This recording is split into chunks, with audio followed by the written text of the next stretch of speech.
Hello, and welcome to this edition of Y-PAC's CityCast. I'm Randy Beeler. For some people, signs popping up around town touting candidates for various elected offices is a sure sign that the political season is in full swing. For others, the campaign signs are an annoyance at best and just add to the clutter of signage around Yakima. Recently, the Yakima City Council discussed what, if any, limitations could be imposed on campaign signs on public property like street medians and parks.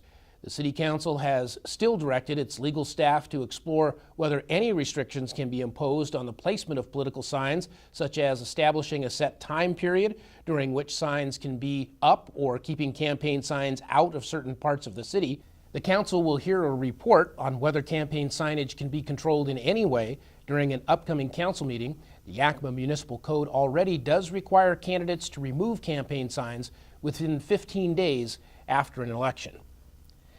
The ambitious project to repave more than 90 lane miles of roads in Yakima this year continues to make progress. The $15 million project began in mid-May and is expected to last until this fall. Many of Yakima's streets have been rapidly approaching the end of their lifespans and were in need of an overhaul.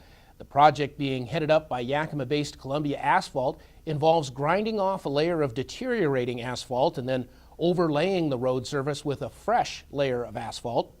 The grind and overlay process results in smoother and safer roadways. The lifespan of a repaved road is also extended by between 10 and 15 years. A map showing the sections of roads that will be repaved during the project is posted on the city's website at yakimawa.gov/apps/streets/resurfacing. Updated travel alerts related to the repaving project can also be found by clicking on that link. The Yakima City Council may revisit a recent vote on an ordinance related to utility work in public streets, and a new ordinance passed by the council tightened regulations related to pit bull service dogs. With those stories, here's CityCast's Ken Crockett. The Yakima City Council recently voted to remove a street restoration fee from a proposed ordinance dealing with excavation work in public right-of-ways. Revenue generated by the restoration fee would have been used to pay for street resurfacing where there is permanent damage beyond the area of a street cut. In the most recent Yakima Citizen Survey, only 19% of the respondents ranked Yakima streets as being in good or excellent condition. Yakima City Council has made a major commitment to improving city streets over the past 2 years, and by the end of 2014, that investment will total more than $20 million. The City Council may revisit the restoration fee and excavation ordinance at a future meeting. Pit bull dogs are banned in the city of Yakima unless they qualify as a service animal, as defined by the Americans with Disabilities Act. Earlier this year, the council modified the ban to comply with the ADA requirements. Owners of pit bull service dogs must keep them on a leash and muzzled while in public and in a secure area at home. The city could also seize the animal if the owner fails to comply. The council at its most recent meeting took action to clarify the changes and to include a $250 fine for violating the service pit bull dog provisions. Thank you, Ken. The heat of a Yakima summer can be dangerous for not only you and me, but also for our furry friends. Find out how you can protect your pets this summer when we continue with this edition of Y-PAC's CityCast.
Summertime temperatures in Yakima often push the thermometer into the mid and upper 90s and even beyond.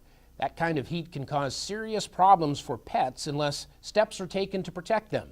With some suggestions about keeping your pet safe this summer, here's CityCast's Sean Davidow. Hi Randy. We're here at the Yakima Humane Society with Daisy. And Daisy's adoptable today, as well as many of her other friends.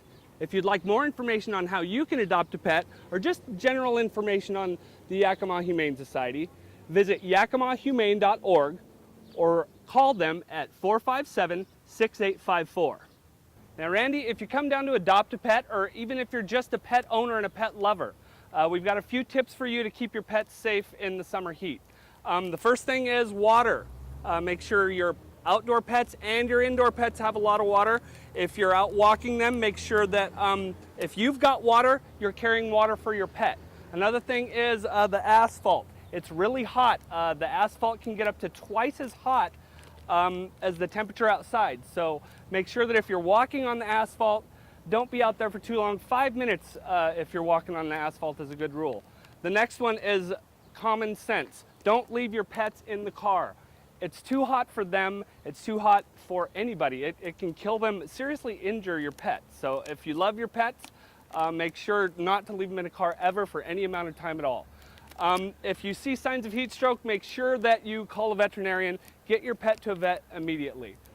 And that's a big thing. If you love your pets, make sure that you keep them cool and hydrated and safe, because we wouldn't want anything to happen to Daisy. We want to make sure that all the pets are safe out there, dogs, cats, salamanders, everything. So visit thehumanesociety.org. Me and Daisy will be down here. And Randy, back to you. Thank you, Sean, and thanks to all of you for joining us for this edition of Y-PAC CityCast. To find out more information about events, activities, and issues affecting the city of Yakima, check out the city's website at yakimawa.gov, find us on Facebook, and follow us on Twitter. We'll see you on the next edition of Y-PAC CityCast. I'm Randy Beeler. Take care.